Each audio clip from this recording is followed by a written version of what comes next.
Pitch. Buat beberapa orang, pitch itu kayaknya satu hal yang menyeramkan banget. Tapi ternyata pitch itu bisa diaplikasikan ke berbagai macam hal. Dan di video kali ini, gue akan ngebahas bagaimana kita bisa melatih pitch kita. Bukan cuma buat nyari fundraising doang, kalau misalkan punya startup. Tapi buat segala macam itu, kalau mau cari duit dari internet, semua tuh pasti butuh pitch. Dan di video kali ini gue akan ditemenin oleh Richie Wirjan, seorang... Oke, hari ini gue udah ditemenin sama Richie, seorang apa, Ci? Apa? Ya, lu bilangnya apa? EVP? Nggak tahu. Lu maunya sebut apa? Nggak nyebut brand kan? Nyebut brand nggak sih? Terserah lu. Nggak kan? Nggak. Entrepreneur, fund manager. Ya. Entrepreneur, guys. Oke, dari Richie Wirjan. Gila. Hai semuanya, thank you well for inviting. Saya Richie.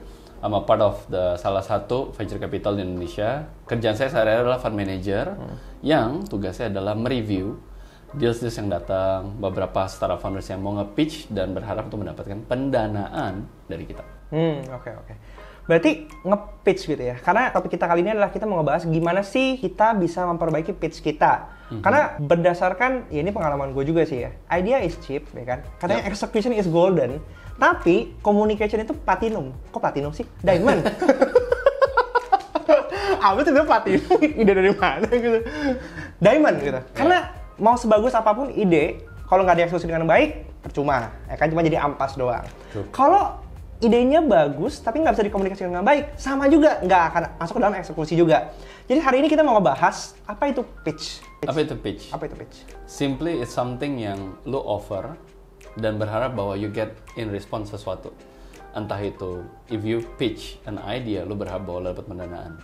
If you pitch, for example, ya ngomongin mau meminang seseorang, you offer something kan, bahwa kayak saya udah selama ini ngelakuin ini, saya udah yakin, maka saya memutuskan untuk ini, om dan tante. Right? In return, you expect pacar lo akhirnya mau menerima lo. Right? So that's kind of the part where you pitch something, means that you offer something in return, lo berharap ada sesuatu yang lo bisa dapetin kembali. Berarti pitch tuh nggak harus selalu konteksnya buat nyari investor lah ya? No. I think it's almost in every aspect of your life. Semua itu akan berhubungan sama pitch. Termasuk dalam interview kerja? Yes, of course. Nah, kan? Karena kan pitch. Pertama kali kalau ditanyain kan, tell me about yourself, gitu kan. Itu kan pertanyaan yang sebenarnya simple, tapi jawaban lu selanjutnya itu akan menentukan apakah orang ini akan terimpress. Itu pertanyaan pancingan kan? Untuk akhirnya lu menceritakan bahwa sesuatu yang apa sih yang sebenarnya lu bisa kontribusikan. Pengalaman-pengalaman lu dan sebagainya yang bisa lu bawa, sehingga in return perusahaan tersebut juga merasa bahwa oh, kayaknya ini oke nih ini orang ini untuk kita hire. So there's always been something like give and take in every day of your life. Oke. Berdasarkan pengalaman lu, kan lu juga sebelum jadi fund manager ini kan lu juga pernah jadi entrepreneur ya. Lu pernah mengalami proses rekrutmen, bertemu dengan begitu banyak orang. Apa sih common mistake yang sering kali terjadi buat orang-orang yang belum terbiasa tuh nge-pitch nih gitu? I think one of the mistake adalah it's being unclear sebenarnya apa yang lu tawarkan dan yang lu harapkan balik. Sometimes itu tuh di gray area gitu. Dan beberapa orang berharap bahwa karena itu ada di gray area, it means something yang lu bisa negotiate. Padahal sebenarnya ketika kita mau nge-pitch sesuatu, actually lu udah datang dengan suatu hal yang lu udah siap memberikan. Dan lu udah tahu sebenarnya harapan baliknya seperti apa. That's the part yang akhirnya menjadi satu hal yang bisa dinegosiasikan. Tapi ketika itu jadi unclear, nggak jelas, lu datang juga nggak menceritakan tujuannya apa, lu mengharapkan apa dari sisi lawan bicara lu, dan it remains stagnan, dan akhirnya ujungnya both side nggak mendapatkan apa-apa. Kenapa? Karena nggak pernah jelas kok dari awal apa yang mau ditawarkan dan apa yang mau didapatkan. Kenapa ya kira-kira orang bisa nggak tahu sebenarnya apa yang mereka mau sampaikan? Atau karena gini, apa karena kita itu memang dari kecil sistem pendidikan kita nggak dibiasakan untuk kebiasaan untuk gitu ya, nge-pitch gitu? I think typically karena satu sisi ya, kita sebagai orang timur kadang kita punya bawaan kita tuh sungkanan kan. Kita nggak mau kayak soalnya kalau ini yang gue lihat, kalau kita langsung direct ngomong, seems kita tuh hard sell. Means dalam hal di sini akhirnya lu merasa bahwa kayak lu main robos aja gitu. You don't being respectful for the other side. Tapi sebenarnya seeing what happen at this modern times dengan apa yang terjadi di aktivitas kita sehari-hari, kita udah sama-sama tahu kok bahwa ketika for example when it comes to the startup fundraising misalnya, kita udah tahu tujuannya seseorang mau nge-pitch adalah karena memang you want us to listen to you, ngertiin bisnis, ngertiin produk, and then in return lu berharap bahwa kita akan invest. So it's pretty clear now gitu. Cuman sekarang mungkin masih ada bawaan kayak, wah nggak enak lah kalau ngomong langsung, wah ntar dikira hard sell, wah ntar terlalu maksa dan sebagainya. Padahal sebenarnya as long as you speak it very clear bahwa gua ngajakin, mulai dari pertama nih ya, gak usah ngomongin nge-pitch deh. Mulai dari pertama kita mau WhatsApp ataupun mengirim pesan untuk ngajakin ketemuan, make it clear gitu bahwa kenapa lo mau ajakin ketemuan. Is there something missing? Lo mau memperkenalkan sebuah produk, lo mau ngajak dia jadi downline lo misalkan, right? Make it very clear gitu. Karena kenapa? At the time it's being not clear, nggak jelas tujuannya apa. Satu, begitu ketemu akan ada dramanya karena tahu-tahu lo akan merasa kayak ternyata dijebak lah si lawan bicara. It will be harmful. Don't even think about kayak lu mau close gitu. Because your intention is not clear, then you're not going anywhere. Jadi mau nge-pitch jualan MLM juga butuh communication skill ya? I believe so. Kalau nggak akan ini. Karena udah pasti ketolak duluan di depan biasanya sih. Betul.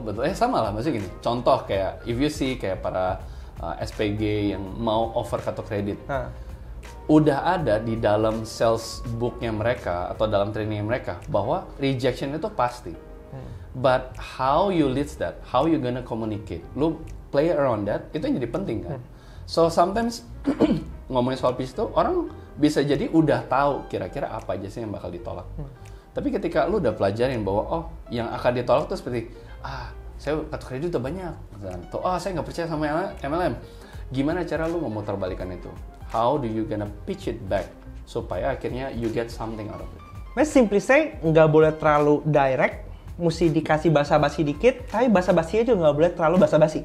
Kalau gua luruskan ya, mungkin sebenarnya bukan soal basa-basi atau terlalu hasil, lebih kepada how intentionally lu berusaha untuk membuat komunikasi lu menjadi jelas. Karena kalau ngomongin soal basa-basi, ya pasti ada.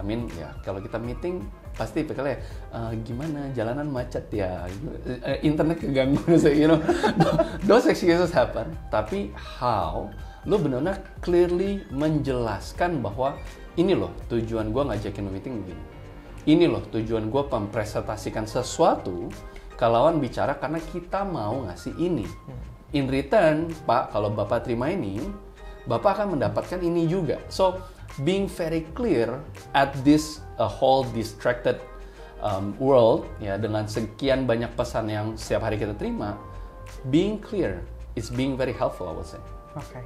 Jadi kalau misalnya kita ngomong, gimana caranya kita sekarang bisa menjadi good pitcher in anything we do in life, gitu. Pasti kan ada structure-nya, ya. Paling nggak minimal ada ini, abis ini ngomong ini, abis ini ngomong ini, abis ini ngomong ini.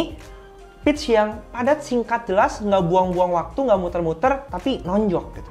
When it comes to pitch kan ada beberapa tipe ya. Apakah lu nge-pitch ini, for example, balikin lagi ke tujuannya dulu. Sebetulnya mau buat apa. But if you want to make this lebih general, menurut gue beberapa hal yang bisa diperhatikan adalah yang pertama, bicara soal what-nya dulu nih. Sebenarnya waktu lu memulai sesuatu, ketika lu mau memperkenalkan diri lu, pasti lu kan menceritakan kan bahwa siapa namamu, apa pekerjaanmu, right? Your experience. So you're talking about what, and what, right? Dan the second part adalah menjelaskan kenapa lu melakukan apa yang lu lakukan. So you're talking about the why.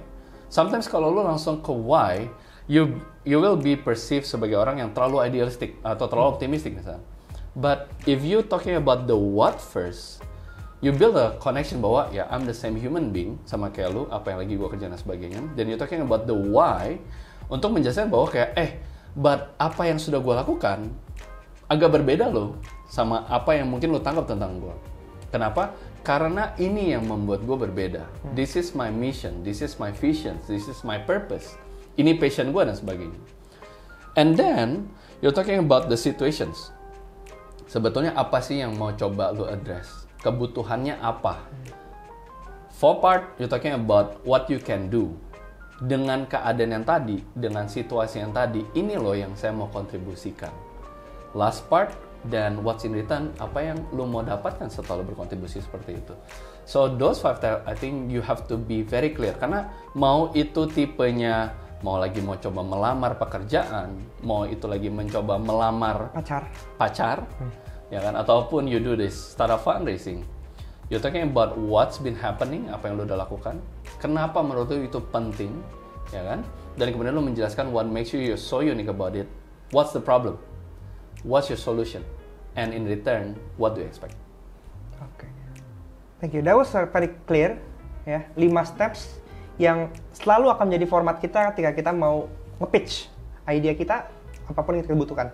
Last tips, buat teman-teman yang nggak terbiasa untuk nge-pitch, apa saran dari lu supaya mereka tuh bisa lancar nantinya? I think one of the stuff yang kebanyakan orang lewatkan adalah, salah satunya adalah materi itu sendiri. Kebanyakan mereka pikir bahwa ya udah, it's just a pitch kok. Yang penting kita kenalan dulu, yang penting kita ngobrol dulu. So, akhirnya mengeliminasi dalam aspek persiapan dan materi. Actually, justru dari awal materinya disiapkan. Masalah nanti ketika ketemu langsung mau dibuka atau tidak, but it's already in your mind. Kira-kira akan ngomong step 1, 2, 3, 4, 5, dan seterusnya. But if you have not prepared it at all, akhirnya nanti ketika ngobrol akan kemana-mana. So make it very clear. Gue mau ngelakuin ini. Why am I doing this? And the problem, solution seperti apa, masalah mau pakai materinya atau tidak, it goes on the other side. Yang penting kaliannya tahu dengan jelas what's your intentions, make it very clear, address it very clear, and in return apa yang kalian harapkan, pastikan lawan bicara kalian paham. Ini pasti terakhir latihan. Yes, dan juga latihan, jangan lupa. Itu dia, latihan kuncinya habis itu. Oke, thank you Richie. Gue percaya buat teman-teman yang nggak bisa untuk nge-pitch, pasti semuanya akan bisa kalau kalian terbiasa. It's just a matter of time, quantity matters. Oke, semoga di video kali ini kalian mendapatkan insight bagaimana cara membangun komunikasi yang tepat lewat speech kalian. Mau itu untuk pekerjaan, mau itu untuk lamar kerja, mau ngelamar pacar, apapun itu, kalian tetap butuh skill ini dan jangan lupa untuk dipraktekin. Dan kalau misalnya kalian suka dengan video seperti ini, silahkan like video ini karena satu video ini akan membantu orang-orang lain untuk bisa belajar dari video ini juga. Dan jangan lupa juga share teman-teman kalian yang membutuhkannya dan subscribe karena setiap Senin dan Rabu Jumat gue akan selalu berbagi konten-konten seputar bagaimana cara kalian bisa mendapatkan uang dari internet. Semua pasti bisa karena terbiasa. Sampai jumpa di video selanjutnya.